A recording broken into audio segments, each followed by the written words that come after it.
በስመ አብ ወወልድ ወመንፈስ ቅዱስ አሐዱ አምላክ አሜን።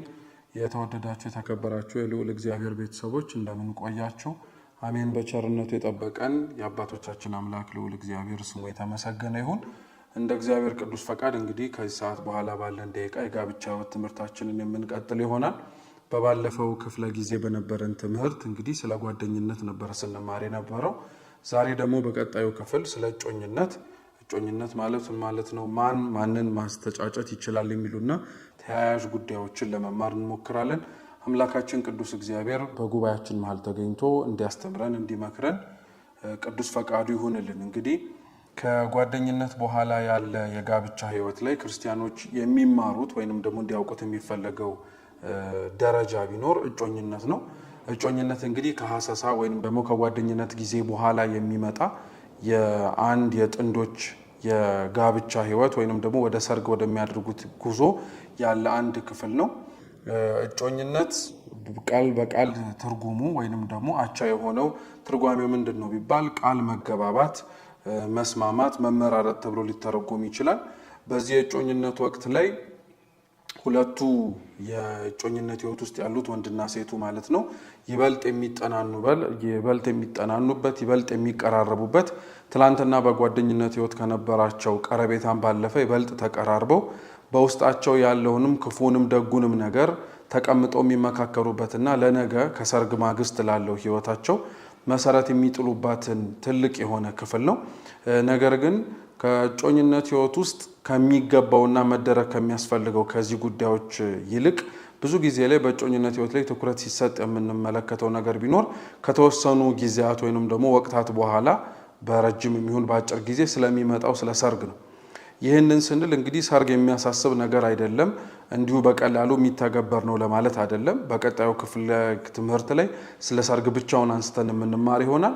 ነገር ግን ስለ ሰርግ ስለሚወጣው ነገሮችና ስለ ሰርግ ስለሚወጣው ጉልበትና ኃይል ባልተናነሰ እንዲያውም በበለጠ በእጮኝነት ጊዜ ላይ በአንድ ቀን ላይ ተከብሮ ስለሚታለፈው ታላቅ ክብረ በዓል ብቻ ሳይሆን የሚታሰበው ከዛ በኋላ ስለሚኖረው ሕይወት ነው። በእጮኝነት ሕይወት ላይ መሰረት እንዲጣልም ጭምር የሚፈልገው ይሄ እጮኝነት ሕይወት እንዳልነው የመጠናናት የማጥናትም አንድ ክፍል እንደመሆኑ መጠን ማለት ነው መሰረታዊ ዓላማዎችም ጭምር አሉት። አንድ ሰው ከጓደኝነት ወደ እጮኝነት ሲሸጋገር የመጀመሪያው ወደ እጮኝነት የሚገባበት ዓላማ ቅዱስ ጋብቻን ለመመስረት ነው። እንግዲህ ማንም ሰው ተጫጭቶ ወደ ሰርግ ማግስት እየሄደ ምናልባት እንኳን እኮ ልፋታ እችላለሁ ብሎ ደግሞ ሌላ ክፍት የሆነ ነገር ሊያስብ አይችልም። ከእጮኝነት ወይንም ደግሞ በዚህ ጊዜ ላይ በደረሰ ጊዜ ላይ አንድ ሰው ቅዱስ ጋብቻን ለመመስረት ራሱን የሚያዘጋጅበት በራሱ ላይ ለዚህ ሕይወት ቀድሞ ማስተካከል የሚጠበቅበትም ሆነ አለኝ ብሎ የሚያስበውንም ጭምር የሚያጎለብትበት ነው። ሁለተኛው የባከነ ሕሊና የሚሰበሰብበት ነው።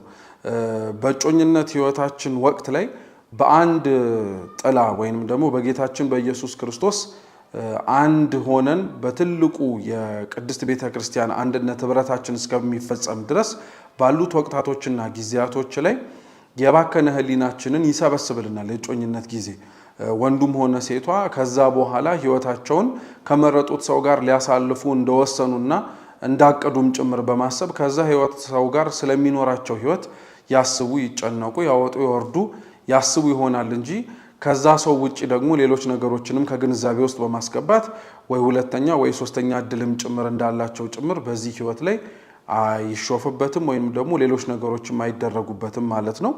ስለዚህ በሁለቱ ዓላማ መነሻነት አንድ ሰው የእጮኝነት ሕይወቱን ከጀመረ በኋላ ወይንም ደግሞ የእጮኝነት ሕይወቱን እየመራ ሳለ ብዙ ጊዜ ላይ የእጮኝነት ሕይወት ላይ የሚጠየቀው ጥያቄ ታዲያ ምንድነው? ማንን ማስተጫጨት ይችላል ወይንም ደግሞ ባልና ሚስትን ማን ሊያገናኝ ይችላል ብሎ የሚጠየቅ ጥያቄ አለ። እንግዲህ በቤተ ክርስቲያናችን ስርዓት መሰረትነት አራት ነገሮች ሰዎችን ለማስተጫጨት ይፈቀዳሉ። የመጀመሪያው ወላጆች ናቸው። ይሄ በቅዱስ መጽሐፍም ጭምር የተደገፈ ነው። በሀገራችንም እስከ ቅርብ ጊዜያት በተለይ ትንሽ ደብዙ እየጠፋ ሄደ እንጂ ብዙ ጊዜ ላይ ወላጆች ለልጆቻቸው የሚበጀውንና የሚሆነውን ሰው ሲያጩ ወይንም ደግሞ ሲያገናኙ ሲመርጡም ጭምር ይገኛል።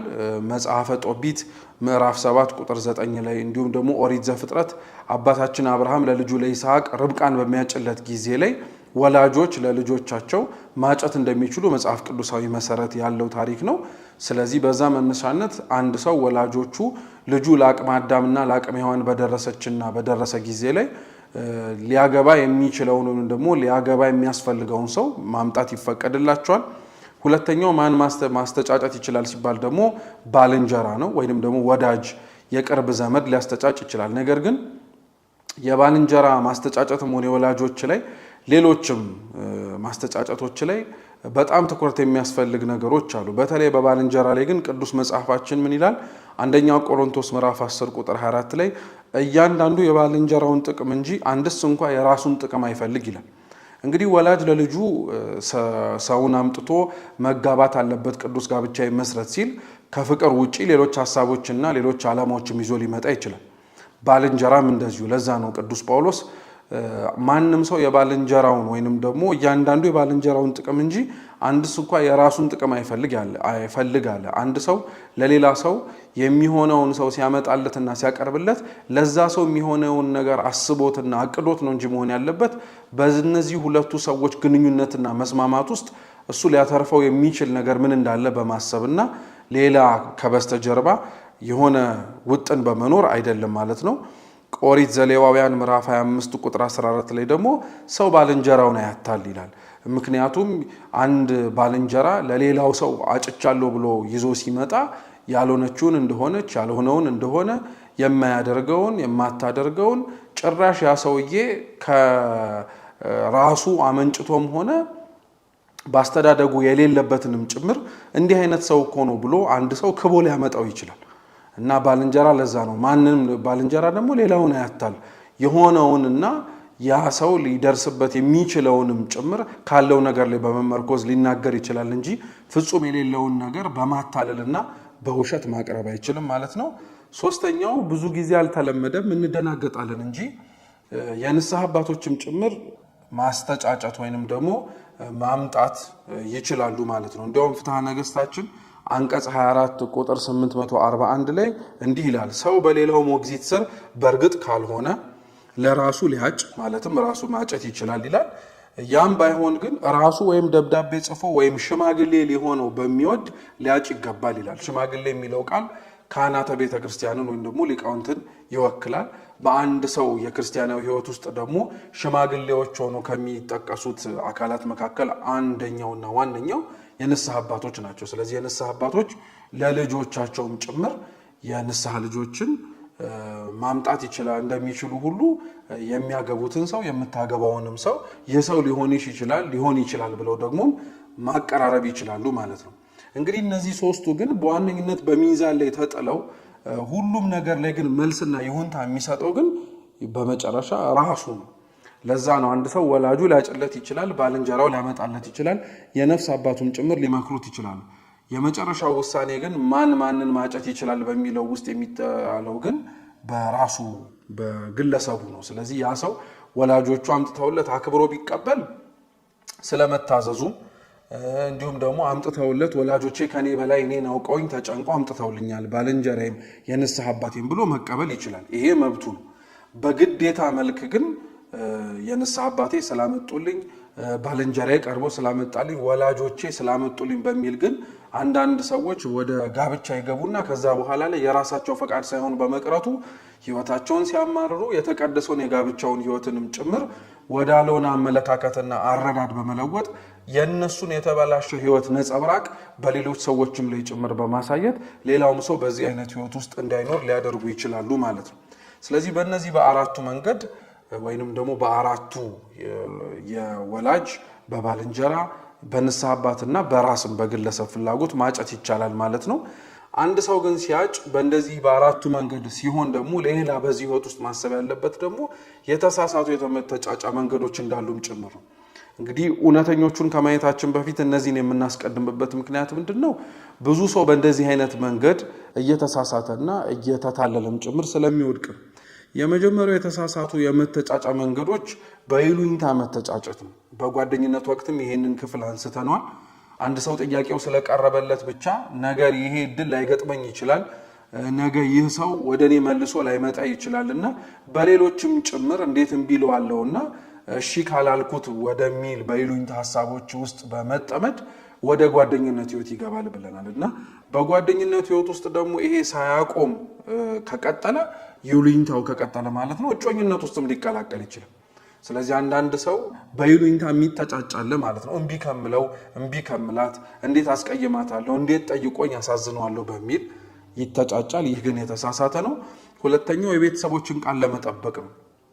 እርግጥ ነው ወላጆች የልጆቻቸውን መልካም የሆነውን ነገር በሙሉ ከማሰብና ከማየት አንፃር መልካም የሆኑት ነገሮችንም ጭምር ሊያመጡና ሊያከናውኑ ይችላሉ። ነገር ግን ይሄ ለሁሉም ወላጅ አይሰራም። መቼም የዓለማችን ታሪክ ወደፊትም ሆነ ወደ ኋላ ሆነን ስንመለስ እንደምናየው ለልጆቻቸው ወላጆች የሚያመጡላቸው ሰዎች ሁሉም መልካም ላይሆኑ ይችላሉ። አንዳንዱ መልካም የማይሆነው ወላጅ መልካም ያልሆነ ሰው በማምጣቱ ብቻ ሳይሆን ያ ሰው አስመስሎ መልካም ነኝ ብሎ በመቅረብም ሊሆን ይችላል።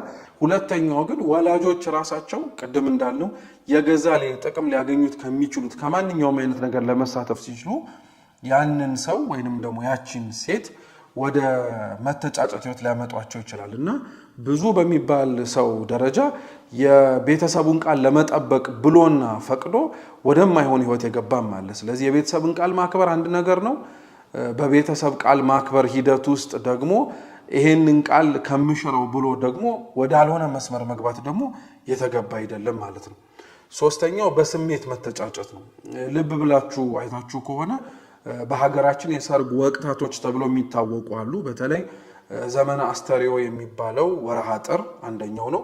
ሁለተኛው ከአብይ ጾም ማብቃት በኋላ ወይም ከዘመነ ትንሣኤ በኋላ ያሉ የሰርግ ወቅታቶች ናቸውና አንዳንድ ሰው በእነዚያ የሰርግ ወቅታት ላይ በጣም ተደጋጋሚ ሰርጎችን በማየቱ በሰርጎችም ታዳሚ በመሆኑ ድባቡንና ሌሎቹን ነገሮችንም በመመልከትና በማየት የተነሳ በስሜት የሚያጭሰዋል። በጓደኝነት ህይወት ውስጥ ኖሮ ወደ እጮኝነት ህይወት የሚያድግበትን ስንቅ ግን ሳያሟላና ዝግጁ ሳይሆን እገሌና ገሊት ስለተጫጩ እገሌና ገሊት ቀለበት ስላደረጉ ወደዚህ ህይወት ስለገቡ በሚል ብዙ ወጣቶችና በጓደኝነት ህይወት ውስጥ ገና ራሳቸውን ሳያጸኑ ያሉ ሰዎች ወደ እጮኝነትም ሊገቡ ይችላሉ። ለዛ ነው ጠቢቡ ሰሎሞን ምን ይላል?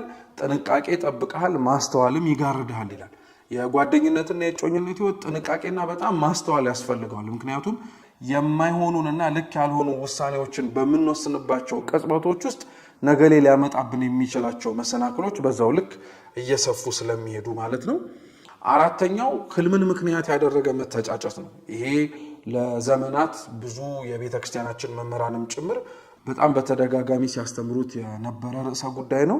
አሁንም ድረስ ግን ማንሳት ግድ ይለናል። ምክንያቱም አሁንም ድረስ በህዝበ ክርስቲያኑ ዘንድ በህልም ዘንድ መተጫጨት ወይንም ደግሞ የሚፈልጉትን እና ለማግባት የሚያስቡትን ሰው አሊያም ደግሞ ማንን ላግባ በሚለው ጥያቄ ውስጥ እግዚአብሔር አምላክ መልስ እንዲሰጣቸው በመፈለግ በህልም የሚያዩትን ነገር ቀጥታ በማመን እግዚአብሔር የፈቀደው ህይወት ነው ብለው የሚገቡ ሰዎችም አሉ።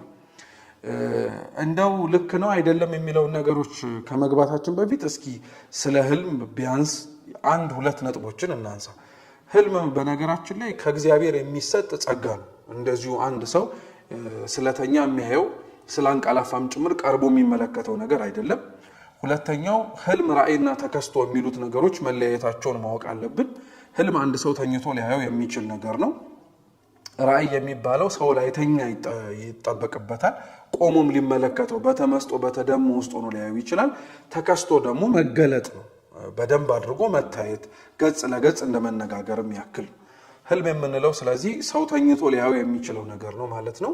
አንድ ሰው ህልምን ከምን ሊያልም ይችላል ብለን ደግሞ እንጠይቃለን። ህልም በሶስት ወገን ሊታለም ይችላል። አንደኛው ህልም ከእግዚአብሔር ሊመጣ ይችላል። ጸጋውን እግዚአብሔር ሲሰጥ በህልም እግዚአብሔር ሰውን ሊያናግር ይችላል። ልክ ያዕቆብን በህልም በራእይ ያናግረውና ይመራው እንደነበረው ሁሉ ማለት ነው። ሁለተኛው ህልም ከዲያብሎስ ሊታይ ይችላል፣ ከሰይጣን ሊታይ ይችላል። ሶስተኛው ደግሞ ህልም ከሐሞታት ወይንም ደግሞ ከሰው ልጅ ጠባያት ሊታዩ ይችላሉ። ለምሳሌ የሰው ልጅ ስጋው የተዋቀረው ወይንም ደግሞ በውህደት የተገኘው በነፋስ፣ በእሳት፣ በመሬትና በውሃ ነው። አንዱ በአንዱ ላይ በሰለጠነበት ጊዜ ላይ በእነዚህ ባህሪያት መሰልጠን የተነሳ ያ ሰው በሐሞታት ይሉታል አባቶቻችን ህልም ሊመለከትና ሊያይ ይችላል ማለት ነው። ስለዚህ በእነዚህ በሶስቱ መንገድ ህልም ሊታለም ይችላል። አንዳንዶች ደግሞ እንዲያውም ሌላ ተጨማሪ አብዝተው በቅዱስ መጽሐፋችንም ስለተጻፈ ህልም ከስራ ብዛት ደግሞ ይታያል የሚልም አለ። ከድካም ከስራ ከውጣ ወረድ ከሰው ልጅ ውሎ ያንን ውሎውን የሚመስል ህልም ሊያይ ይችላል። ይሄንን ሁሉ ማንሳት ለምን አስፈለገ? ሁሉም የሚታለም ህልም ከእግዚአብሔር እንዳልሆነ እንድናውቀውና እንድንረዳው። ሁሉም ተኝተን የምናየው ህልም በሙሉ ስለ ሰውም ሆነ ስለ ማንኛውም ነገር እግዚአብሔር መልእክቱን የሚያስተላልፍበት እንደሆነ ማወቅ ወይንም ደግሞ መረዳት በጣም ጥንቃቄ የሚያስፈልገው ነጥብ ነው።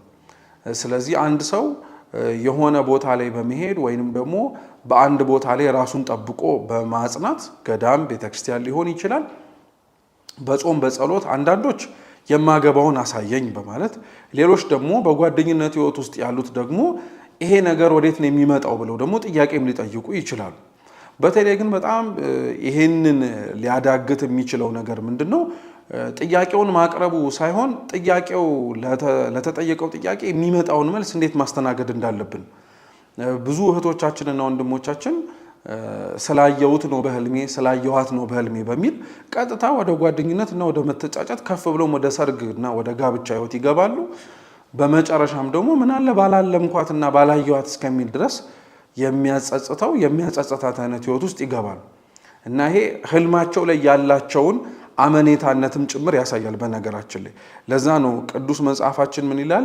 በትንቢተ ኤርምያስ ምዕራፍ 29 ቁጥር 8 ላይ እናንተ የምታለሙትን ህልም አትስሙ ይላል እግዚአብሔር። ይቀጥልና ለእናንተ ማስባትን ሐሳብ እኔ ያውቃታለሁና ይላል። እኛ ለራሳችን ከምናልመው ህልም ይልቅ እግዚአብሔር ለኛ የሚያስብልን ሐሳብ ይበልጣል። ስለዚህ በህልም ምክንያት አንድ ሰው ስላየዋት ነው ስላየውት ነው በሚል መተጫጨት በጣም ጥንቃቄ የሚያስፈልገውና የተሳሳተም ጭምር ነው ተብሎ ቤተክርስቲያናችን የምታስተምረው መንገድ ነው ማለት ነው። ከፍ ሲል ደግሞ እዚሁ በህልም ላይ አንዳንዶች ደግሞ ምን አይነት ሐሳብ ያነሳሉ? ህልም የማያይ ሰው ደግሞ አለ ማለት ቢል የማይመጣለት የትም ቢሄድ እና አንዳንዶች ደግሞ በእንደዚህ አይነት መንገድ ላይ ያሉ ደግሞ የሚያልሙ ሰዎች ጋር ሄደው አልምልኝ ብለው የሚናገሩም አሉ። እስኪ ተኝተህ ምን ይታያል ስለኔ ህይወት የሚሉ ማለት ነው። ስለነዚህ መጽሐፍ ቅዱሳችን ማስጠንቀቂያ ይሰጣል። ራሱ ትንቢተ ኤርምያስ ምዕራፍ 27 ቁጥር 9 ላይ ምን ይላል? ህልም አላሚዎቻችሁን አትስሙ ይላል። ስለዚህ እኛ ማለም ቢያቀተን የሚያልም ሰው ጋር ደግሞ ሄደን ምን አለምክልኝ ብሎ መጠየቅና አልምልኝ ማለትን ቅዱስ መጽሐፋችን ህልም አላሚዎቻችሁን አትስሙ ይላል። ለምን ቢባል ተመሳሳይ ነው ቅድም ከተነሳው የመጽሐፍ ቅዱስ ኃይለ ቃል ጋር። እሱ ለኛ የሚያስባትን ሐሳብ የበለጠችና የላቀች እርሱም የሚያውቃት ናትና ብሎ ነው። የአምስተኛው የተሳሳቱ የመተጫጫ መንገዶች ደግሞ በመሐላ መተጫጨት ነው። እርግጥ ነው ጮኝነት ቃል መገባባት መስማማት ነው። ነገር ግን አንዳንዴ በተሳሳተ መንገድ የሚተጫጩ ሰዎች አሉ። በመሐላ በተለየ ደግሞ በቅዱስ ቁርባንም የሚተጫጭ አለ። ክብር ይግባውና ቅዱስ ቁርባን የመተጫጫ መንገድ አይደለም። ተጫጭተው ለቀረቡና ጋብቻቸውን በቅድስት ቤተክርስቲያን ጥላ ስር ለሚመሰርቱ ሰዎች ከሁለትነት ወደ አንድነት የሚያመጣቸው ምስጢር ነው እንጂ አንድ ሰው ትቷት እንደማይሄድም ሆነ ትታው እንደማትሄድ ለማሳየት እንደሚያደርጉት እንደ ምልክት ቀለበት እንበለው ቁርባንን እንደዛ አድርገው መተጫጫ እና ቃል መማማያ ሊያደርጉት አይችሉም፣ ሊሆንም አይችልም። ቅዱስ ጳውሎስ ሁለተኛ ቆሮንቶስ መልእክቱ ምዕራፍ 11 ከቁጥር 8 ጀምሮ እንዲህ ይላል፣ ሰው ግን ራሱን ይፈትን ይላል፣ ሳይገባው የሚበላና የሚጠጣ የጌታን ሥጋ ስለማይለይ ለራሱ ፍርድ ይበላልና ይጠጣልና አለ። ይቀጥልና ስለዚህ በእናንተ ዘንድ የደከሙና የታመሙ ብዙዎች አሉ፣ አያሌዎችም አንቀላፍተዋል። ራሳችንን ብንመረምር ግን ባልተፈረደብን ነበር ይላል። ወደ ቅዱስ ቁርባን የሚቀርብ ሰው ራሱን መመርመር አለበት፣ ራሱን መፈተን አለበት። የሚቀርበው ለምን ምክንያት እንደሆነ ማወቅ አለበት እንጂ በቅዱስ ቁርባን ስም አንድ ሰው ሊተጫጭ ወይንም ደግሞ ቃል ኪዳን መገባባቱን በዛ ሊያጸና አይችልም። ያ የሚመጣውና ያ የሚደረገው መቼ ነው? ሕዝብ በተሰበሰበበት ቀለበቱ፣ ካባው፣ ተክሊሉ እንደየጋብቻ ስነ ስርዓቱ፣ ካህናተ ቤተ ክርስቲያኑ፣ ስርዓተ ቅዳሴው፣ ኪዳኑ፣ ሁሉም ነገር ተዘጋጅቶ በሚጋቡባት በሰርግ ቀን ላይ ነው። ያም የሚቀበሉት ቅዱስ ቁርባን ቃላቸውን የሚያጸናላቸው ከእግዚአብሔር ፊት ቃልም መግባት ብቻ ሳይሆን ከሁለትነት ወደ አንድነት የሚያመጣቸውም ደግሞ ቅዱስ የሆነው ምስጢር ነውና በዚህ መተጫጨት አይቻልም። ከዛ በተጨማሪ በስድስተኛነት ደረጃ ደግሞ በምንድነው መተጫጨት የማይቻለው ቢባል በዓላማ አንድ ሰው መተጫጨት አይችልም። በዓላማ መተጫጨት ማለት ምን ማለት ነው? ቅድም ብለናል። የእጮኝነት ዋነኛ ዓላማው ህሊናን ለመሰብሰብና ወደ ጋብቻ ለማምራት ነው። በዚህ ዓላማ ሰው አይተጫጭ እያልን አይደለም። በዓላማ መተጫጨት ማለት ግን ምንድነው? ከነዚህ መተጫጫ መንገዶች ወጥቶ የሆነ አይቶት የሚፈልገውን ነገር የሆነ ተመልክቶት ያሰኘውን ነገር ለማግኘት ብሎ ሰውነት ሊሆን ይችላል፣ ገላ ሊሆን ይችላል፣ ሀብት ሊሆን ይችላል፣ ንብረት ሊሆን ይችላል፣ ዝና ሊሆን ይችላል፣ መሰል አይነት ነገሮችን ያቺን ነገር ፈልጎ በዓላማ ማጨት ከፍ ብሎ ማግባትም ጭምር የተሳሳተ ነው ይባላል።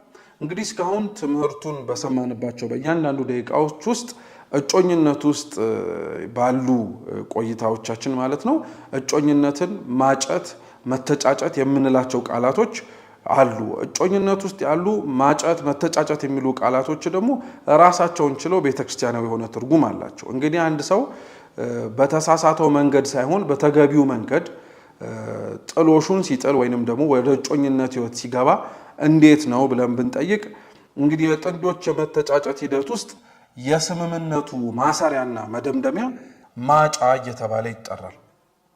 ኦሪት ዘፍጥረት ምዕራፍ 24 ቁጥር 2 ላይ የአብርሃም ሎሌ ነገራቸውን በሰማ ጊዜ ወደ ምድር ወደቀ፣ ለእግዚአብሔርም ሰገደ። ሎሌውም የብርና የወርቅ ጌጥ ልብስም አወጣ፣ ለርብቃም ሰጣት። ዳግመኛም ለአባቷና ለእናቷ እጅ መንሻ ሰጣቸው ይላል። ይሄ የአብርሃም ሎሌ ኢያዕብር አባታችን አብርሃም የእርጅናው ዘመን እየገፋ ልጁ ይስሐቅም እንዳላገባ ባየ ጊዜ ላይ ከነበረበት ሀገር ውስጥ ያሉትን ሴቶች ሳይሆን ራቅ ብለህ የምትመስለውን ሴት ርብቃን ተፈልጋ እንድትመጣለት ባዘዘበት ጊዜ ላይ ኢያዕብር ተነስቶ ከአብርሃም ድንኳን ወደ ርብቃ ሀገር ሲሄድ ብዙ ወርቅ፣ ብዙ ንብረት፣ ብዙ ጌጣጌጥ ይዞ ነበረ። ያንን እንደ ማጫ ወይንም ደግሞ ርብቃ ቃሏን ሰጥታ እሺ የሚለውን ለይስሐቅ ጋብቻ መስማማቷን መልስ ስትሰጥ ኢያዕብር እንዳቀረበላት ስጦታውን ይናገራል። ይሄ ነው የስምምነቱ መደምደሚያ ወይንም ደግሞ የስምምነቱን ማብቂያ የሚያሳየው ማጫ ነው ብለን የምንናገረው። ይሄንን ግን ኢያዕብር ለምን አደረገው ብለን እንጠይቃለን። ማጫ አንድ ሰው በደስታ የሚያቀርበው የክብር ስጦታ ነው እንጂ አንደኛ በጭንቅ የሚከፍሉት ዕዳ አይደለም። ኢያዕብር ደስ ስላለው ይዞት ስለመጣ ለዚህም ዓላማ ስላከናወነውና ስላዘጋጀው ብሎ ሰጥቷል። መጽሐፍ ቅዱስ ላይ ግን አንዳንድ በጣም የሚያስጨንቁ ማጫዎች የቀረቡበት አሉ። ለምሳሌ አንደኛ ሳሙኤል ምዕራፍ 18 ላይ የንጉሥ ሳኦል ልጅ ሜልኮል ልበ አምላክ ቅዱስ ዳዊትን ትወደዋለች እና አባቷን በጣም በተደጋጋሚ አጋባኝ ብላ በጠየቀችው ጊዜ ላይ አባቷ ዳዊትን ላለማጋባት ከአንድም ብዙ ጊዜያት ላይ የዳዊትን ክብር በሕዝቡና በእግዚአብሔርም ዘንድ ያለውን ስፍራ ስላወቀ ለዳዊት ሊሆን የማይችል ማጫን አቅርቦለት ነበር። ምን ብሎታል? ወደ ፍልስጤማውያን ከተማ ሄዶ የፍልስጤማውያንን ሸለፈታቸውን ገርዞ የተገረዙትን ስጋ ይዘህልኝና ሜልኮልን አጋባሃለሁ አለ። እርግጥ ነው ዳዊት ይህንን አድርጎታል። ያደረገው በእግዚአብሔርም ኃይልም ጭምር ነው። ፍሬ ነገሩና ዋናው ቅሉ ግን ምንድነው? እርሱ ሸለፈታቸውን ይዞ ለመምጣት ሲነሳ እንዲገሉትና የማይሆን ማጫ በመስጠት ውስጥ ዳዊትን ለማስጨነቅ ነበር። ማጫ ግን እንዲህ አይደለም። ለዛ ነው ብዙ ቤተሰብ በቅዱስ ጋብቻ ለመተሳሰር ጥንዶቹ ተስማምተውና ወደዛ ህይወት ለመሻገር ውሳኔያቸውን ባቀረቡ ጊዜ ላይ አንዳንዴ ማጫው በጣም ከፍ እንዲል ማጫው የልጃቸውን ክብር ለማሳየትም ጭምር እንዲመጥን በማድረግ ብዙ ሰው ወዳልሆነ ዕዳ፣ ወዳልሆነ ጭንቀት፣ ወዳልሆነ ሐሳብ አንዳንዴም እንዲያውም ከፍ ሲል ሙሉ ነገሩን ትቶት እኔ ሁሉም ነገር ይቅርብኝ ወደ ማለትም ደረጃ ይደርሳል። ለዛ ነው ማጫ በደስታ የሚሰጡት የክብር ስጦታ ነው እንጂ ሰው እየተጨነቀ እንደሚከፍለው አይነት ዕዳ ሊሆን አይችልም ማለት ነው። ቅድም እንዳልነው የመተጫጨት መሰረቱ ወይንም ደግሞ መነሻ ሐሳቡ መጽሐፍ ቅዱስ ነው። መጽሐፍ ቅዱስን በምንመለከትበት ጊዜ ላይ ደግሞ ሁሌም የሚያጨው ወንድ ልጅ ነው። ወንድ ልጅ ነው የሚያጨው። ሴት ልጅ ትታጫለች። ወንድ ልጅ ጥያቄውን ያቀርባል፣ ሴት ልጅ ትቀበላለች። ይህ ማለት ግን ሴት ልጅ ፍቅሯን መግለጥ አትችልም። ለወደደችው ወንድ አፈቅርሃለሁ ወድሃለሁ ብላ ጥያቄዋን ማሰማት አትችልም ማለት አይደለም። ነገር ግን ጥያቄዋን ብታቀርብም ያቺው ሴት ልጅ ግን ማጨት አትችልም። ማጨት የሚችለው ወንድ ልጅ ብቻ ነው ማለት ነው። መውደድ ምንም እንኳን የሁለቱም ጸጋ ቢሆንም የወንድም የሴትም ማለት ነው። ይሄ ግን ሃይማኖታዊ ስርዓቱን በጠበቀ መልኩ እንዲሆን የሚያጨው ወንድ ልጅ ነው፣ ጥያቄውን የሚያቀርበው ማለት ነው። የምትታጨው ደግሞ በጾታ ሴት ልጅ የሆነች ናት ማለት ነው። ማጫ ለሴት ልጅ ስለ መልካም ፈቃዷና ስለ ክብሯ የሚሰጣት እጅ መንሻ እንጂ ድጋሚ ሌላ የምናነሳው ነጥብ ሁለተኛው ምንድነው? ሴትነቷን የሚገዛበትም ዋጋም አይደለም። አንዳንድ ወንዶች ለወደፊት ሚስቶቻቸው ማጫ ባቀረቡ ጊዜ ላይ ወይም ደግሞ በሰጡ ጊዜ ላይ ያንን ማጫ እያስታወሱ የወደፊት ሚስቶቻቸውን የአሁን እጮኛቸውን በጣም ሰላም የሚነሱ ከነፃነት ጎራ አውጥተው ይሄ ሁሉ ዋጋ የተከፈለልሽ እያሉ በማስታወስ ደረጃ ውስጥ በጣም አድርገው የሚያሰቃዩ ሰዎች አሉ። ይሄ ካለመረዳት የሚመጣ ነው። ማጫ ቅድም እንዳልነው የክብር ስጦታ ደስ በመሰኘታችን የምንሰጠው ነገር ነው እንጂ በወንዶች በኩል ሴትነቷን ለመግዛት እንደ ንብረትነት ከፍሎ በመውሰድ ከዚህ በኋላ እንደ ፈቃዴ ላደርጋት እችላለሁ በሚል ሐሳብ የሚነሳ ሊሆን አይችልም ማለት ነው። ስለዚህ እስካሁን በነበረን ቆይታ ስለ እጮኝነት ምንነት አንደኛ፣ ሁለተኛ ማንን ማስተጫጨት ይችላል የሚለውን የተሳሳቱ የመተጫጫ መንገዶችን እና አሁን ደግሞ ስንመለከተው በነበር ነው ደግሞ በእጮኝነት ጊዜ ውስጥ የሚመጣው ወይንም ደግሞ ማጫ ለእንዴት ተደርጎ መቀበልና መስተናገድ አለበት ተብሎ የሚነሱትን ሐሳቦች ነው ያየነው። በመቀጠል በዚሁ በእጮኝነት ህይወት ውስጥ የምንመለከተው ደግሞ ክርስቲያናዊ የመተጫጫ መስፈርቶች ነው። እንግዲህ ጋብቻ ምናልባት አብሮ መኖር በሚለው አውድ ብንመለከተው ማንም ሊያደርገው የሚችለው ነገር ሊሆን ይችላል። ወንዱ ከሴቱ ክርስቲያን መሆን አይጠበቅበትም ለመጋባት። በክርስትና ህይወት ውስጥ ግን አንድ ሰው ስለተዋደደ ብቻ ስለተፋቀረ ብቻ ወደ እጮኝነትና ወደ ጓደኝነት ህይወትም ጭምር መግባት ማደግ የሚቻልለት አይደለም። የማሟላት የሚጠበቅበትና ማድረግ የሚጠበቅባቸው መስፈርቶች አሉ።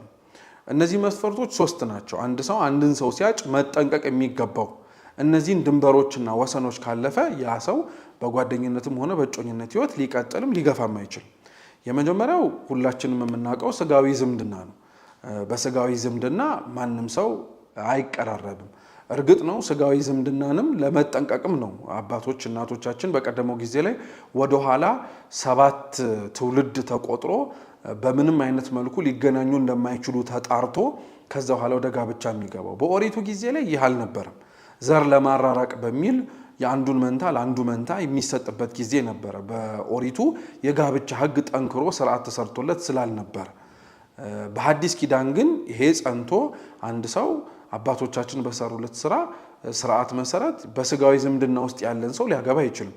ይህን ስናነሳ ምናልባት አንዳንድ ሰው ይሄም የታወቀ ነው ሊል ይችላል። ነገር ግን እውነታው ግን እያንዳንዳችን ቤት ውስጥ አይግባ እንጂ በተለያዩ ማህበራዊ ሚዲያዎችም ሆነ በተለያየ መንገድ እንደምንሰማው ግን አሁን ያለንበት ዘመን ወንድም እህቱን፣ ወንድም ያክስቱን ልጅ ያጎቱን ልጅ፣ ሴትም እንደዚሁ ወደድኩት አፈቀርኩት ምን ችግር አለ በሚል አይነት መንገድ ውስጥ የፍቅር ግንኙነት እየጀመሩ ከፍ ሲልም ጭምር ደግሞ በዛ በተሳሳተ መንገድ ውስጥ የገቡበትን ስሜት ለማስወጣት የሚሞክሩትንም ሰዎች ሸሽተን ርቀን በመሄድ የኛን ህልማችንን ፍላጎታችንን እናሟላለንም ጭምር የሚሉ ስለሚኖሩ ነው። ስለዚህ ስጋዊ ዝምድና ክርስቲያናዊ የሆነ የመተጫጫ መስፈርት ውስጥ በጣም ልንጠነቀቅበት የሚገባ ነው። ሁለተኛው ደግሞ የጋብቻ ዝምድና ነው። ይሄን በቤተ ክርስቲያናችን በተቀመጠው መልኩ በንባብ አሰማችኋለሁ።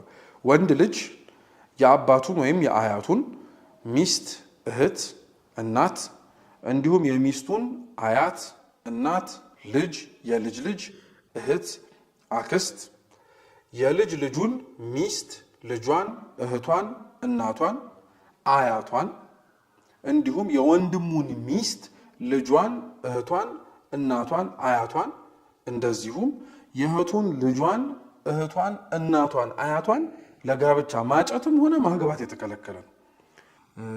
ይህንን አሁን የተነበበውን ቪዲዮውን ወደ ኋላ እየመላለሳችሁ በደንብ አድርጋችሁ መስማት ትችላላችሁ። ይሄ ቤተክርስቲያናችን በጋብቻ ዝምድና ውስጥ የምንጠነቀቀው የመጀመሪያው በስጋዊ ዝምድና ውስጥ ያለ የጋብቻ ዝምድና ውስጥ በጣም መጠንቀቅ ያለብን ነገር ነው። ሁለተኛው ደግሞ መንፈሳዊ ዝምድና ነው። መንፈሳዊ ዝምድና የምንለው እንግዲህ አንድ ሰው በዚህ ህይወት ውስጥ በሚኖርበት ጊዜ ላይ በስርዓተ ጥምቀት በ40 እና በ80 በጾታ ወንድና ሴት ሆነው በሚወለዱበት ጊዜ ላይ በቅድስት ቤተክርስቲያን በጥምቀት ልደትነት የክርስትና አባትና የክርስትና እናት ተሰጣቸዋል። ብዙ ጊዜ ላይ ሰዎች አሁን ጥሩ መሻሻሎችና ጥሩ ግንዛቤዎች በሊቃውንት ቤተክርስቲያን እየተፈጠረ በመምጣቱ የሚቀረን ነገር ቢሆንም ነገር ግን ጥሩ የሆነ ግንዛቤ እየተፈጠረ በመምጣቱ የተወሰነ ዓላማው እየተረዳ መጣ እንጂ ከተወሰኑ ዓመታት በፊት የክርስትና አባትና የክርስትና እናት ሰው መርጦ ለልጆቹ ያዘጋጀ የነበረው ዝምድናውን ለማጠንከርና ከዛም በኋላ ደግሞ ያለውን የጋብቻ ህይወትን መስመርም ጭምር ለመዘርጋት ነበር። ይሄ ባለማወቅ የሚሆን በማወቅ የተተገበረ ነገር ነው። ነገር ግን በመንፈሳዊ ዝምድና ልክ እንደ ስጋዊ ዝምድና ሰዎች እንዳያገቧቸው እንዳያጯቸው የተከለከሉ አሉ። አሁን በንባብ ላሰማችሁ። ወንድ ልጅ የክርስትና አባቱን ሚስት፣ ልጅ፣ የልጅ ልጅ፣ እናት ለጋብቻ ማጨት እንዲሁም የክርስትና አባት የክርስትና ልጁን ልጅ፣ እናት፣ እህት፣ የእህት ልጅ፣ የወንድምን ልጅ ለጋብቻ ያጭ ለጋብቻ ማጨት አይችልም። ይሄ የቅድስት ቤተክርስቲያናችን ስርዓቷ እና መልኳ ነው። የሚገርማችሁ ደግሞ አሁን ከነዚህ ከሁለቱ በጣም ሀተታ ያለውና በጣም ዝርዝር ጉዳይ ስንጠቅስ ከሰማችሁ የላይኛውን በስጋዊ ዝምድና ውስጥ ያለውን ማለት ነው። ግን ፍትሐ ነገሥታችን አንቀጽ 24 ቁጥር 842 ግን እንዲህ ብሎ ይናገራል። ስጋዊ ዝምድናን ቢያፈርስ አንድ ሰው ቢያፈርስ ተፋተው ቀኖናቸውን ሲፈጽሙ ልክ እንዳልሆነ አምነው ከስተታቸው ሲታረሙ ሌላ ያግቡ ይችላሉ። መንፈሳዊ ዝምድናቸውን ግን ልብ በሉ ቢያፈርሱ ግን ተፋተው ንስሐቸውን ሲፈጽሙ ይመንኩሱ እንጂ ማግባት አይፈቀድላቸውም ነው የሚለው። ስለዚህ ያያችሁት የመንፈሳዊ ዝምድናን ድንበር አልፎ አንድ ሰው ላግባ ልጭ ብሎ ቢነሳ ከስተቱ እንኳን ቢማር መልሶ ማግባትን አይችልም። ቀኖናውን ሲጨርስ ይመንኩስ ብሎ ነው ፍትሐ ነገሥታችን የሚያዘው ማለት ነው። ስለዚህ እነዚህ በሙሉ ስርዓቶች እነዚህ በሙሉ መንገዶች በአንድ የጮኝነት ህይወት ውስጥ ለመተጫጫ መስፈርቶች ውስጥ ከግንዛቤ ውስጥ መግባት አለባቸው ማለት ነው። ስለዚህ የተሳሳቱ መተጫጫ መንገዶችን ከዘረዘርን በምንተጫጭበት ጊዜም ላይ ደግሞ በምን አይነት መንገድ መጠቀቅ እንዳለብን ካወቅን ታዲያ ክርስቲያን እንዴት ነው ማጨት ያለበት? አጋር የምትሆነውን አጋር የሚሆናትን ሰው ለመምረጥ በሚያስብበትና መርጦም ወደ ጋብቻ በሚያደርግበት ጉዞ ላይ ምንን ከግንዛቤ ውስጥ ማስገባት አለበት ሲባል አንደኛ እውነተኛ ፍቅር ነው። ፍቅር ስሜት እንደመሆኑ የመጀመሪያዎቹ ጊዜያት ላይ ያለው የግለትና የሳትነት ጊዜ ለሁሉም ሰው ላይዘልቅለትና ላይሄድለት ይችላል እና አንዳንድ ሰው እውነተኛ ፍቅርን የሚለካው በመጀመሪያዎቹ ጊዜያት ላይ ያለው ግለት አብሮ በመቀጠሉ በኋላ ላይ ደግሞ እየደበዘዘ ሲመጣ ያ ፍቅር በመጥፋቱ ይሄ ልክ አይደለም። እውነተኛ ፍቅር በሆነ ስሜት መጋል በሆነ ስሜት መብረድ የሚገለጥ ሳይሆን በነዛ ስሜቶች ውስጥ ባልተለዋወጠ ማንነት ውስጥ ሁሌም ዋጋ በመክፈል የሚገለጥ ነው። ፍቅር ለሁለቱም የሚሰጥ ጸጋ ነው ብለናል። ወንድ ልጅ ፍቅሩን የሚገልጠው ክርስቶስ ለቤተ ክርስቲያን ፍቅሩን በገለጠበት መንገድ ዋጋ በመክፈልና መስዋዕት በመሆን ነው። ሴት ልጅ ደግሞ በቤተ ክርስቲያን አምሳል ፍቅሯን ለባለቤቷ የምትገልጠው ደግሞ ራሷ እንዲሆን በማድረግ በአምባገነንነት ሳይሆን በፍቅር እንዲመራት በመፍቀድና ያ እንዲመራት የፈቀደችው የምታፈቅረው አካሏ ደግሞ እንዳይጎዳባት በመጠበቅ በመሸሸግ ራሷ ቢጎዳባት ሰውነት አካል በሙሉ ስለሚታመም ጭምር። ስለዚህ እውነተኛ ፍቅር ሊኖራቸው ያስፈልጋል። ሁለተኛ ሃይማኖታዊ አንድነት ነው። እንግዲህ አሁን ላይ በጣም እየቀለሉ ከመጡ ነገሮች መካከል ዋናው ፍቅር ነው በሚል አንድ ሰው በሃይማኖቱ ወይም ደግሞ በእምነቱ የማይመስለውን የሌላ እምነት ተከታይ ሊያፈቅርና አፍቅሮም ደግሞ አጭቶ ካላገባው ሊል ይችላል እና ለዚህ ማስረጃ እንዲሆን በተለያዩ ቦታዎች አንዳንዴ ሀገረሰባዊ የሆኑ ነገሮችን በማንሳት በእንደዚህ አይነት ቦታዎች እኮ በእንዲህ አይነት የተለያየ እምነት ውስጥ ያሉ ሰዎች ተፋቅረው ይኖራሉ፣ ስለዚህ እኔ እንዴት ላላገባ እችላለሁ በሚል ይሄ ኦቨር ፐብሊሳይዝ በማድረግ ወይንም ደግሞ ከልክ በላይ እንደዚህ አይነት ስህተቶችን አጉልቶ የፍቅር መገለጫዎች ናቸው ብሎ በማጉላት ከዛም ባለፈ ደግሞ በምን አለብኝነት ምን ችግር አለው በሚል ስሜት አንድ ሰው በሃይማኖቱ የማይመስለውን ሰው ሊያጭ ይችላል። ያ ማለት ግን ልክ አይደለም። መዋደድን መፋቀርን አይደለም እየጠላን ያለ ነው። ነገር ግን ክርስቲያናዊ የሆነው የጋብቻ ዓላማ በመሬት ላይ ተስማምቶ ተፋቅሮ መኖር ብቻ አይደለም። በላይ በሰማያት የምንኖር ሰው አብረን ተጋግዘን የምንገባበት የእግዚአብሔር መንግስት አለ። በሃይማኖት የማይመስለን ሰው ጋር አንዱ የማንኖርበትና ተጫጭተን የማንሄድበት ምክንያት እናንተ የምታምኑትን እምነት የማያምን ነው። እናንተ ኖርሷልን ብላችሁ የምትጠሩትን የእግዚአብሔር መንግስት ለመውረስ የማያምንም ሆነ የማያስብ ሊሆን ይችላል። ሲቀጥልም ደግሞ የተነሳችሁበትም ዓላማና ግብ ለጋብቻ ተመሳሳይ ሊሆን ይችላል። ስለዚህ ሃይማኖታዊ አንድነት በጣም ትኩረት ይሰጠዋል ቤተክርስቲያን ውስጥ። በሃይማኖት ከማይመስሉን ጋርም ጭምር በጋብቻ እንድንተሳሰርም ጭምር አይፈቀድልንም። ይሄ ሳይታወቅ የተመሰረተ ከሆነ ሳይታወቅ ሳይሆን በእርግጥ ጋብቻው ከተፈጸመ በኋላ ለምሳሌ ሁለት የተለያዩ እምነት ያላቸው ሰዎች በጋብቻ ውስጥ ጸንተው እየኖሩ አንዱ ወደ ክርስትና እምነት ሊመጣ ይችላል። ያ ወደ ክርስትና እምነት የመጣው ሰው ሁለት አማራጭ አለው። አንደኛው ጋብቻ ውስጥ ጸንቶ ያንን ያገባውን ሰው ወደሱ እምነት ወደ ቀናይቱ እምነት ለማስገባት የማምጣት ኃላፊነት አለው ወይም ሐሳብ አለው። ለዚህም ነው ቅዱስ ጳውሎስ አይፋቱ እያለ በመልእክቱ የሚናገረው። አንዳንድ ሰው ግን እቺን ጥቅስ ቀጥታ ያነሳትና ከቅድመ ጋብቻ በፊት ላለ ለጮኝነት ህይወት ምሳሌ አድርጎ ያነሳዋል። ይሄ በፍጹም ስህተት ነው። ቅዱስ ጳውሎስ በጋብቻ ውስጥ ያሉ ሰዎች አንዱ ሃይማኖቱን ወደ ቀና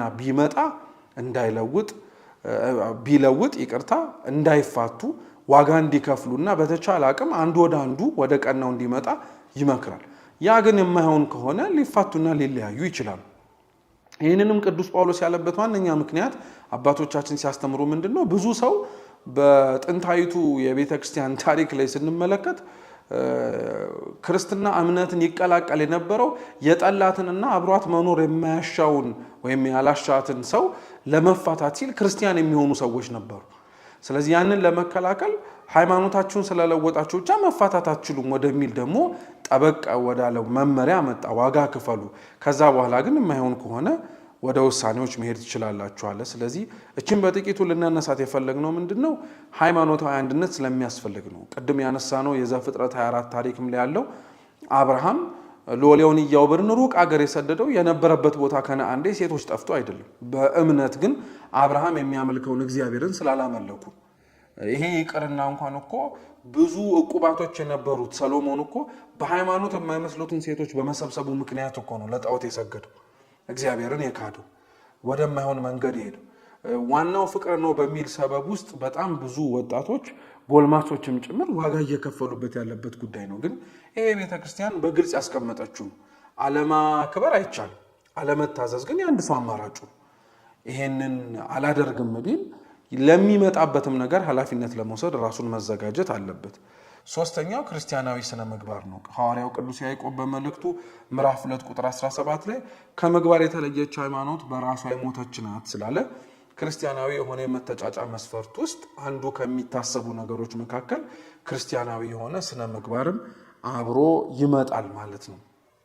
ስለዚህ በዚህ መሰረትነት የተጫጩ ራሳቸውን ጠብቀው ያሉ ሰዎች እንግዲህ ከጮኝነት ወደ ጋብቻ ወይንም ደግሞ ወደ ሰርግ በሚያደርጉት ጉዞ ላይ እኒህን ነገሮች ማሰብ አለባቸው ማለት ነው።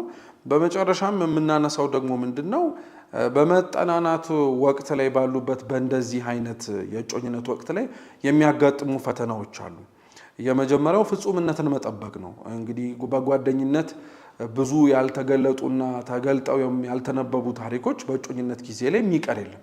ሁሉም በግልጽ መነጋገር መቻል አለበት እና አንዳንድ ሰው በጮኝነት ጊዜ ላይ ድክመታቸውን ወደ ኋላ የቀሩበትን በጣም ብዙ ነገሮች ስለሚኖሩት አዲስ ህይወት መረዳዳትና መተጋገዝ እንዲችሉ አንዱ ለአንዱ ሲናገር የጎደለውን ጎዶሎነት አብረን እንሞላዋለን፣ እንተጋገዛለን፣ እናድጋለን ከሚለው ውጪ ፍጹምነትን በመጠበቁ ምክንያት ቅስሙ ተሰብሮ እጮኝነቱን የሚያፈርስ ሰው አለ። ሁለተኛው ድብቅነትና ማስመሰል ነው። በጓደኝነትም በጮኝነትም ከፍ ብሎ ሰርግና ጋብቻ ህይወትም ደግሞ ተመስርቶም ጭምር አንዳንድ ሰው ማንነቱም ይታወቃል። ይሄ በጣም መጠንቀቅ ያስፈልጋል። ሰው በጮኝነት ህይወት ውስጥ ላይ ድብቅ መሆን የለበትም፣ ማስመሰልም የለበትም። እሱ ራሱን ማንነቱን ነው ገልጦ ማሳየት ያለበት። ምክንያቱም ይሄ ማንነት ነው ነገ እየተስተካከለ ዛሬ ግን ሀ ተብሎ የሚጀመርበት ህይወት ውስጥ የሚገባው። ስለዚህ የሌለውን እንዳለው አስመስሎ አሳይቶ የሚጠበቅበትንና ያለውን ደግሞ ደብቆ ቢያመጣ ይሄ የእጮኝነት ህይወት ውስጥ ሊመጣ የሚችል ትልቅ ፈተና ሊሆን ይችላል ማለት ነው። መንፈሳዊ ዝግጅት ሳይኖር መግባት አንዱ በጣም ትልቅ ፈተና ነው። ሁለቱም በራሳቸው ደረጃ ጥሩ የሆነ ክርስቲያናዊ ህይወት የንስሐ እንደው ከፍ ቢል እንኳን የቅዱስ ቁርባን ህይወት ቢኖራቸው የተመከረ ነው። ይሄ እንኳን ባይደርሱ በጾም በጸሎት በስግደት በምጽዋት በንስሐ እየተመላለሱ ራሳቸውን ወደ ትልቁ ወደ ቅዱስ ቁርባን ህይወት ሊያቀርቡ የሚችሉ ዝግጅቶችን ማሟላት አለባቸው። መንፈሳዊ ህይወትን ማዳበር እግዚአብሔርን መጠበቅም ጭምር ብዙ ሰው ትኩረት ሳይሰጠው ከዛ በኋላ ገብቶበት ሊመጣ የሚችል አንድ ፈተና ስለሆነ ይሄንንም መጠንቀቅና መጠበቅ መቻል አለብን ማለት ነው። ሌላው ብዙ የእጮኝነት ህይወቶችን የሚፈትነው ደግሞ ፍትወተ ስጋ ነው። በጓደኝነት ህይወትም ላይ አንስተናል። የምንጋባ ከሆነ በጓደኝነት ህይወት ላይ የምንዘልቅ ከሆነ አብረን ብናድር ምን ችግር አለው የሚለው ሐሳብ እጮኝነት ላይ ደግሞ በጣም እየጋለ ነው የሚመጣው። ምክንያቱም ለሰርግ ማግስት ላይ ነው ያሉት እነዚህ ጥንዶች። ስለዚህ ክብራቸውን እስከዚህ ከጠበቁ ከዚህም በኋላ ደግሞ ያላቸውን ክብር አንዱ ለአንዱ አሳልፈው ለመስጠት እንደተስማሙ በወሰኑ ጊዜ ላይ ነገሮች እንደተቋጩና እንዳበቃላቸው በማሰብ ሰርጉ ሳይደርስ ምንም ችግር የለውም ብለው በፍትወተ ስጋ የሚሸነፉ አሉና ይሄ በጣም ጥንቃቄ የሚያሻው ነገር ነው። ማንም ሰው በእጮኝነት ህይወቱ ላይ ለዛ ነው በተቻለ አቅም ከቤታቸው እስከ ሰርጋቸው ወቅት ድረስ ላይ ተለይተው ሲገናኙ ፍትወተ ስጋቸው ሊቀሰቅስ ከሚችሉ መሰል አይነት ነገሮች ራሳቸውን ጠብቀው እንዲኖሩ የሚመከረው። በዚህ ወቅት ላይ ሌላው መጠንቀቅ ያለብን የቤተሰብ ጣልቃ ገብነትን ነው። ቅድም እጃቸው ይገባል ያልነው ቤተሰቦቻችን ምናልባት አሁንም ጣልቃ ሊገቡ ይችላሉ። አይሆንህም አይሆንሽም የሚለውን ሐሳብ ሊያንጸባርቁ ይችላሉ። የሚያገኙትን ጥቅምና በዓላማ አድርገውት ደግሞ ከሆነ ያ ለሚጎልባቸው ከሆነ ያንን ለማስፈጸም የሚሞክሩ አሉ። ከዛም ባለፈ ደግሞ ቤተሰብ ነገሮችን በጣም አድርገው በማምራር ወይንም ደግሞ ጉዳዮችን በደንብ ጠበቅ አድርጎ በመያዝ ከነፃነታቸው ገፏቸውም ጭምር ወዳልሆነ መንገድም ጭምር የሚገቡ አሉ። ጣልቃ ገብነት አንዱ ሌላው ፈተና ነው። የጓደኛ ቅናት፣ ሐሜት፣ ክፉ ምክርም በጣም ፈተና ነው።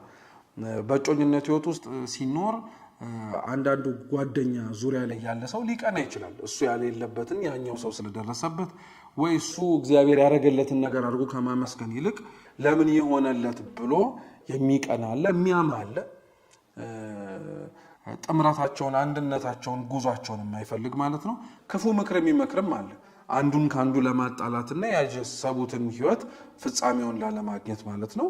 ሌላው ማህበራዊ ድህረ ገጾችን በጣም ፈታኝ ናቸው። በተለይ እጮኛሞቹ ሊኖሩት የሚችሉት የራሳቸውን ኑሮ ነው እንጂ በማህበራዊ ድህረ ገጾች ላይ የሚያዩዋቸውን ሰዎች በአንድም ይሁን በሌላ መንገድ የሚያሳዩቸውን ህይወቶች አይደለም እና ብዙ ሰው በተለያዩ ፊልሞችና በተለያዩ መሰል ማህበራዊ ድህረ ገጾች ላይ የሚያያቸውን ማንኛውም አይነት ነገሮች ወይም ከጓደኛውም ሊሆን ይችላል ሰምቶ የሚያየውን ምክር እንደ ራሱ ግብአት አድርጎ ወስዶ ከመኖር ይልቅ ራሱን ፎቶኮፒ አድርጎ ለመኖር በሚሞክርበት ጊዜ ላይ አለመግባባቶች፣ ጠቦች እንዲሁም ደግሞ ከፍ ወደ ዓለም ደግሞ ሌሎች ችግሮችም ሊመጣ ይችላል ማለት ነው። ይህን ትምህርት የምንዘጋበት የመጨረሻው ሐሳባችን ደግሞ ምንድነው? የእጮኝነት ጊዜ ቆይታው እስከ መች ጊዜ ነው የሚለው ነው። እንግዲህ የእጮኝነት ጊዜ ቢበዛ ከ2 ዓመት እንዲበልጥ አይፈለግም። ሩቅ አገር ከሄደ 3 ዓመት፣ መታመም፣ ወንጀል ክፉ ስራ ቢደረግ ማለት ነው። ዕዳ በታወቀ ምክንያት ደግሞ ከሆነ 4 ዓመት ሊደርስ ይችላል ይላል ፍትሐ ነገሥታችን አንቀጽ 24 ቁጥር 873። ከዚህ በላይ ግን እንዲያልፍ አይመከርም። ለምን? ፈተናዎቹ እድሜያቸው የእጮኝነት ጊዜያቸው በረዘመ ቁጥር ይበልጥ አድርገው ሊጨምሩ ስለሚችሉ ነው እንጂ ይበልጥ ላለመተዋወቅ ላለመጠናናት አይደለም። እንደዛ እንኳን ብለን ብናስበው በነገራችን ላይ ከጓደኝነት በእጮኝነት ግልጽነት ቢኖርም በእጮኝነት ወቅት ላይ አንድን ሰው ሙሉ በሙሉ በምልአት አውቀዋለሁ ጠንቅቄ ተረድቻለሁ ሊባል አይችልም። ሰው ተጋብቶም እንኳን እየተዋወቀ እየተግባባ ያሉትን ነገሮችም ጭምር አብሮ በመኖር ውስጥ እያሳደገ የሚመጣ ስለሆነ ማለት ነው። ከነዚህ ጊዜያት ውጭ ግን ካለፈ አንዱ የእጮኝነት ጊዜውን አቋርጦ ወደ ሌሎች አማራጮች ወይንም ደግሞ ወደ ሌላ ህይወት መስመርና አቅጣጫ መግባት ይችላል ማለት ነው። ዛሬ በነበረን ቆይታ እንግዲህ ያየነው የእጮኝነት ህይወትን ነው በጣም ባጭሩ። በቀጣይ በሚኖረን ክፍለ ጊዜ ላይ ደግሞ እነዚህ ጥንዶች ከጮኝነት ቀጥሎ የሚኖራቸውን የሰርግ ህይወታቸውን ወይም የሰርጉን መርሃ ግብር ደግሞ በተወሰነ መልኩ ለማየት እንሞክራለን። አምላካችን ቅዱስ እግዚአብሔር የሰማነውን በልቡናችን ሰሌዳ ይጻፍልን። ወስብሐት ለእግዚአብሔር።